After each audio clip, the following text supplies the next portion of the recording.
আজকের এই বিক্ষোভ মিছিল পূর্ব সমাবেশের মহতারাম সভাপতি, প্রধান অতিথি শাহেকে চরমনাই, কেন্দ্র নগর নেতৃবৃন্দ, সাংবাদিক বন্ধুগণ, সর্বস্তরের ভাইয়েরা, আমি আল্লাহ পাকের কালাম থেকে কিছু তেলাওয়াত করেছি। আল্লাহ পাক এখানে বলেছেন, লা তাজিদান্না আশাদ্দান্নাসি আদাওয়াতাল লিল্লাযিনা আমানুল ইয়াহুদা ওয়াল্লাযিনা আশরাকু, যে মুমিনদের জন্য, মুসলমানদের জন্য সবচেয়ে বড় শত্রু হলো ইহুদি। এরা কোরআনে পাকের কথা। এর পরের স্তরে বলছেন ওয়াল্লাযিনা আশরাকু, যারা মুশরিক, তারা হলো মুসলমানদের শত্রু।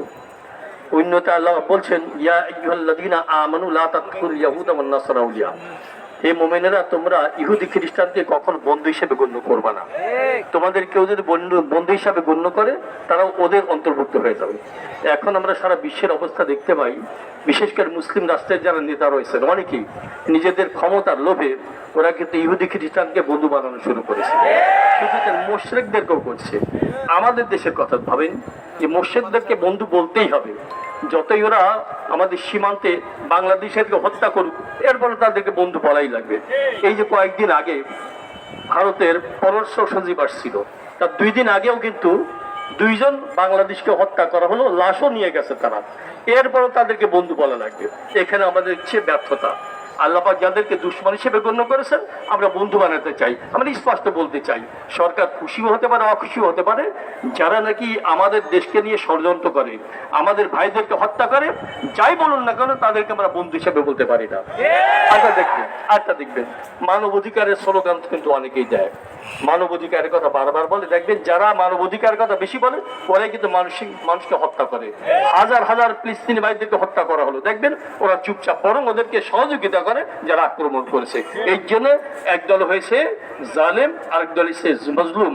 আমরা সবসময় ঘোষণা দিয়ে থাকি, আমরা মাজলুমের পক্ষে আছি। যারাই নাকি জালেমের পক্ষে থাকবে, তারাও আমাদের দুশ্মন, তারাও আমাদের শত্রু। তাদের বিরুদ্ধে অবস্থান আমরা এখন নিচ্ছি, আগামীতে নেব, ওদের কোনো স্থান নাই।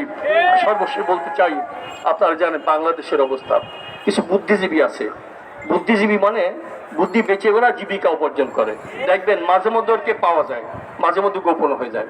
এই যে ফরিদপুরে 2 জন ভাইকে হত্যা করা হলো নির্মম ভাবে, দেখেন ওরা কিন্তু খুঁজে পাবেন না কোথায় আছে, বাংলাদেশে বাইরে বেঁচে আছে না মরে গেছে, এটা খুঁজে পাওয়া যাবে না।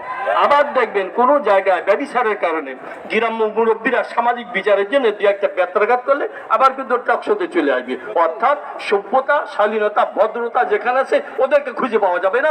ওদেরকে পাওয়া যাবে জালেমের পক্ষে, যারা নাকি মুসলমানদের, ইসলামদেরকে হত্যা করতে চায়, শেষ করতে চায়। আমরা মুসলমানের পক্ষে, দেশের পক্ষে, জাতির পক্ষে, তথাকথিত যারা মানবাধিকারের কথা বলে, ওদেরকে ধিক্কার জানাই। আগের দিকে আমরা সতর্ক থাকবো, যে কোনো কর্মসূচি আমরা ইনশাআল্লাহ ময়দানে নেমে আসবো। আখরুদ্দান আলহামদুলিল্লাহ।